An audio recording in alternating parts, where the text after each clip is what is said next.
আজকে আমি জাতীয় পতাকার একটি রচনা বলবো।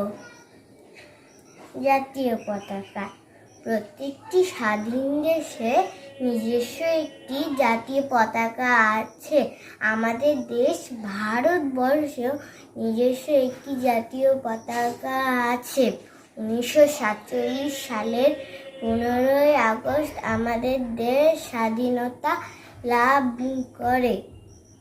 আমাদের দেশের জাতীয় পতাকার রং তিনটি: গেরুয়া, সাদা ও সবুজ। সবার উপরে আছে গেরুয়া রং, যার অর্থ হলো সাহস ও ত্যাগ। মাঝে আছে সাদা রং, যার অর্থ হলো সত্য, শান্তি ও পবিত্রতা।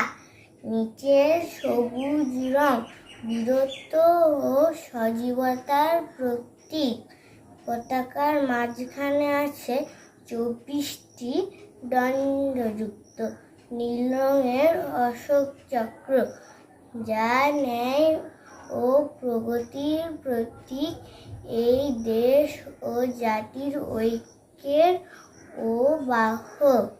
তাই এই পতাকার যাতে অমর্যাদা না হয়, তার দিকে লক্ষ্য রাখা আমাদের কর্তব্য।